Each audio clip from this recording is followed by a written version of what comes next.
नमस्कार, आर्य न्यूज देख रहे हैं आप। मैं हूं आपके साथ पल्लवी सिंह। उत्तराखंड बुलेटिन की शुरुआत करते हैं उत्तरकाशी से, जहां उत्तरकाशी जिले में पुरौला के एसडीएम सोहन सिंह सैनी ने भाजपा विधायक दुर्गेश्वर लाल और एक अन्य भाजपा नेता के खिलाफ पुरौला थाने में तहरीर दी है। एसडीएम ने यह तहरीर दी है और इस दौरान विधायक पर जान से मारने की धमकी, छवि धूमिल करना और SC/ST एक्ट के तहत मुकदमा दर्ज कराने की धमकी का आरोप लगाया गया। एसओ पुरौला ने यह भी बताया है कि एसडीएम की तहरीर की जांच की जा रही है और जांच के बाद आगे की कार्रवाई की जाएगी। आपको ये भी बता दें कि एसडीएम पुरौला सोहन सिंह सैनी ने तहरीर देते हुए कहा कि 21 मई को रात लगभग 10 बजे उन्हें विधायक ने पुरौला गेस्ट हाउस आने को कहा।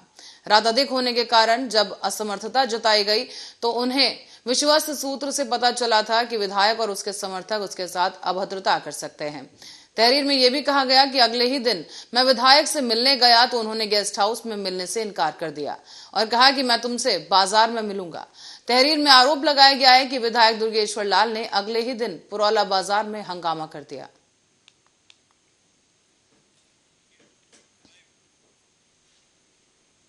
और कोरोना के 2 साल बाद हुई चारधाम यात्रा शुरू के दौरान अब श्रद्धालुओं के लिए एक बड़ी समस्या खड़ी होती जा रही है।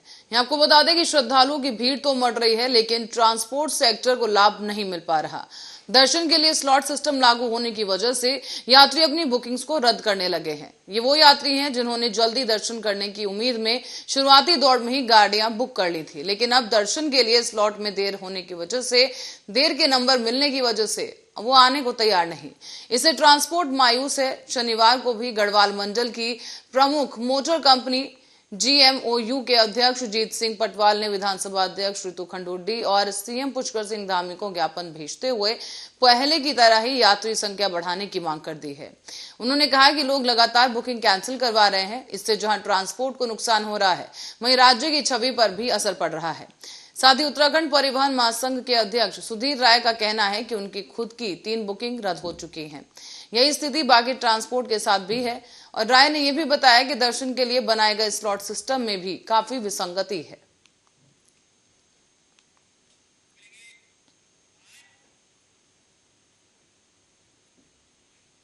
और फर्जी पंजीकरण से चारधाम यात्रा करने और कराने वालों पर अब सरकार सख्त कार्रवाई करेगी।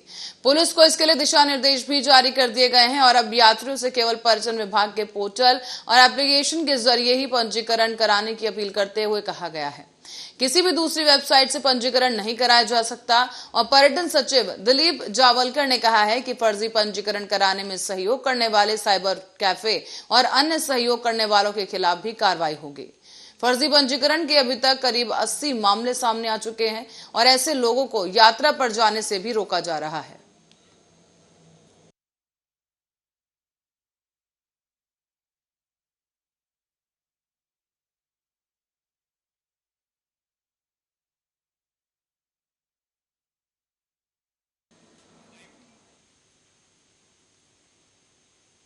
और इसी बीच सोमवार को होने वाले सोमवती अमावस्या स्नान पर्व को लेकर यातायात प्लान रविवार से ही लागू कर दिया जाएगा।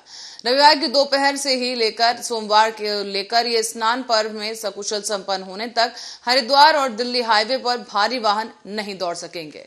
दरअसल आपको बता दें कि छोटे चौपहिया वाहनों को अलकनंदा पार्किंग, रोडीवेलाल पार्किंग और दीनदयाल पार्किंग और पतनद्वीप पार्किंग में पार्क किया जाएगा। साथ ही आपको बताते चलें कि पार्किंग के फुल होने पर दिल्ली की तरफ से आ रहे वाहन को नगला इमारती के जरिए रुड़की हाईवे से डाइवर्ट कर लक्सर, जगतीपुर, बूढ़ी माता तिराहा से होते हुए बैरागी कैंप पार्किंग में भेजा जाएगा।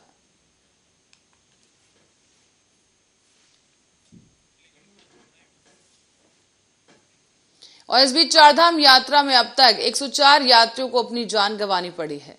केदारनाथ यात्रा पर आए ये 4 यात्री और तीर्थ यात्रियों को शनिवार की इनकी मौत हो गई है और यात्रा में अब तक कुल 48 यात्रियों की मौत हो चुकी है। उधर गंगोत्री और यमुनोत्री में एक एक शख्स की मौत हुई, जबकि मौत का प्रमुख कारण हृदय की गति रुकना बताया जा रहा है। मुख्य चिकित्सा अधिकारी डॉक्टर BK शुक्ला ने यह भी बताया कि शनिवार को जिन 4 यात्रियों की मृत्यु हुई है, कुल 48 यात्रियों की मृत्यु अब तक हो चुकी है। सीएमओ ने यह भी जानकारी दी कि 267 यात्रियों को ऑक्सीजन भी उपलब्ध कराई गई।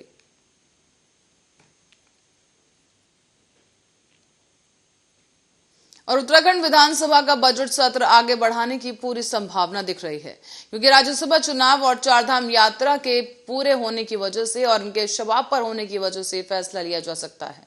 विधायी विभाग की तरफ से गैरसैंण में 7 जून से बजट सत्र शुरू करने की सरकार से सिफारिश की गई है। हालांकि अभी तक सरकार की तरफ से इस पर कोई फैसला नहीं लिया गया और मुख्यमंत्री पुष्कर सिंह धामी 31 मई तक चंपावत उपचुनाव में व्यस्त होंगे।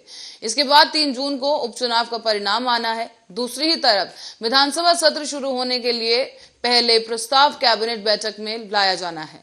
हालांकि मुख्यमंत्री धामी विचलन के जरिए भी इस प्रस्ताव को हरी झंडी दे सकते हैं, लेकिन सरकार के सामने सबसे अहम सवाल 10 जून को होने वाला राज्यसभा चुनाव है।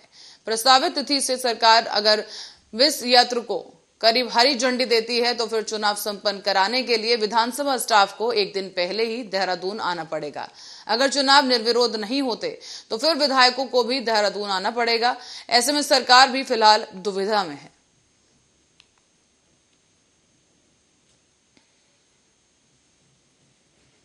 और केदारनाथ के दर्शन को चॉपर बुकिंग के लिए एक वेबसाइट के जरिए टिकट बुक करवाकर फाटा पहुंचे तीर्थयात्रियों के पैरों तले जमीन खिसक गई।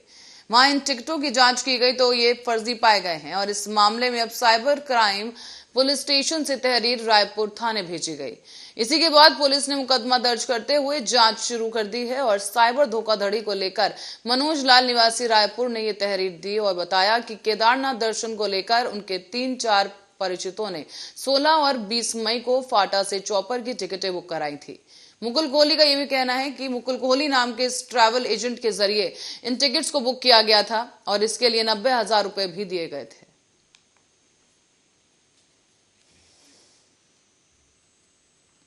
और करते हैं अगली खबर की ओर। प्रदेश के निजी कॉलेज विश्वविद्यालय शुल्क निर्धारण कमेटी को फीस का विवरण नहीं दे रहे हैं। इसी कारण अब आगामी शैक्षणिक सत्र में इस दौरान निजी संस्थानों में फीस को लेकर विवाद खड़ा हो सकता है।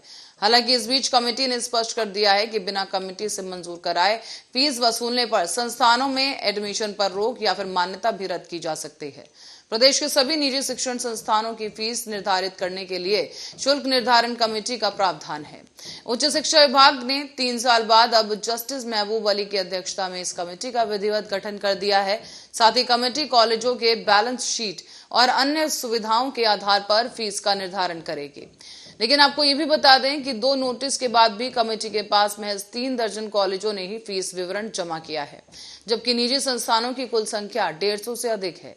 जबकि एक भी निजी विश्वविद्यालय अपनी प्रस्तावित फीस स्ट्रक्चर प्रस्तुत नहीं कर पाता है।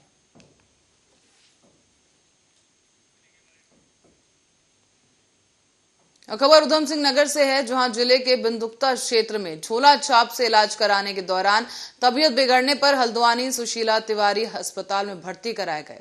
इस दौरान बिंदुक्ता निवासी 2 साल के एक मासूम बच्चे की शनिवार को इलाज के दौरान मौत हो गई है। इसने भी झोला छाप की ही दवा खाई थी और बिंदुक्ता के निवासी विनोद नैनवाल ने 24 मई को दोपहर तबीयत खराब होने पर अपने 2 वर्षीय बेटे लक्ष्य का कॉररोड स्थित एक निजी क्लिनिक में इलाज करवाया था। क्लिनिक संचालक ने यहां पर दवाई दी और दवाई खिलाने से बच्चे की तबीयत तेजी के साथ बिगड़ने लगी। तो वहीं बच्चे को लेकर तुरंत STH हल्द्वानी ले जाया गया, जहां पर इलाज के दौरान शनिवार की शाम को ही बच्चे की मौत हो गई है।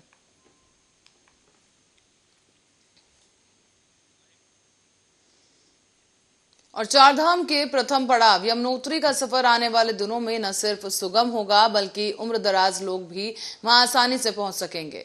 दरअसल प्रदेश की सरकार की ओर से खरसाली से यमुनोत्री तक रोपवे निर्माण की कवायद तेज कर दी गई है। अब शनिवार को शासन की ओर से एक टीम यमुनोत्री धाम पहुंची और रोपवे के निर्माण कार्यों का जायजा लिया गया।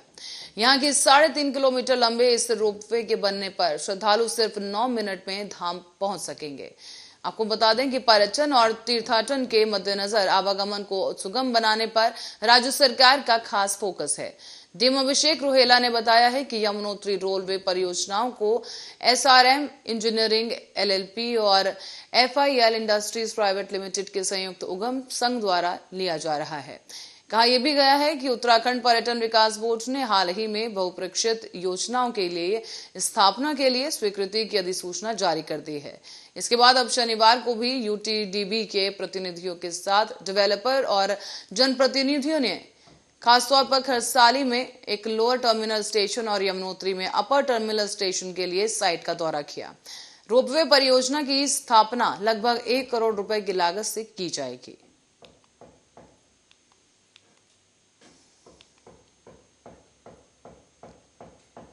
तो वहीं उत्तराखंड गठन के लेकर अब तक माननीयों में वेतन में 15 तो भत्तों में 30 गुना का इजाफा हुआ है। आमतौर पर कर्मचारियों के वेतन भत्ते बढ़ाने पर सरकारें कंजूसी करती हैं, लेकिन माननीयों को लेकर नियम बिल्कुल इससे अलग है। दरअसल आरटीआई कार्यकर्ता नदीम उद्दीन को विधानसभा सचिवालय से उपलब्ध कराई गई सूचना में खुलासा हुआ है कि इस सूचना के आधार पर राज्य गठन के समय विधायकों का वेतन 2,000 रुपए प्रति माह था, जबकि साल 2004 में इसे 3,000 कर दिया गया। तो वहीं साल 2009 में इसे 5,000 कर दिया गया। इसके बाद साल 2014 में सरकार ने ये वेतन बढ़ाकर 10,000 कर दिया और साल 2017 में अब इसे 30,000 रुपए कर दिया गया है। इसी तरह से निर्वाचन भत्ते में भी अब तक कुल 30 गुना की वृद्धि हो चुकी है।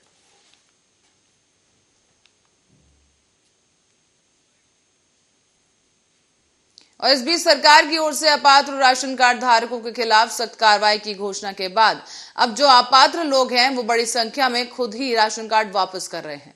आपको बताते चलें कि जिला पूर्ति कार्यालय पहुंचकर ये सभी अपात्र राशन कार्ड धारक अपना राशन कार्ड जमा करवा रहे हैं। अब तक करीब 3,000 लोग अपने कार्ड को सरेंडर कर चुके हैं। तो वहीं कार्ड सरेंडर करने के लिए डीएसओ कार्यालय में भीड़ जुट रही है।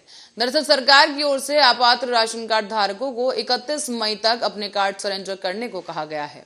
चेतावनी भी दी गई है कि इसके बाद जांच में अपात्र पाए जाने पर संबंधित के खिलाफ मुकदमा दर्ज किया जाएगा। सरकार की इस घोषणा के बाद बड़ी संख्या में अपात्र लोग जिला पूर्ति कार्यालय पहुंचकर कार्ड जमा करा रहे हैं।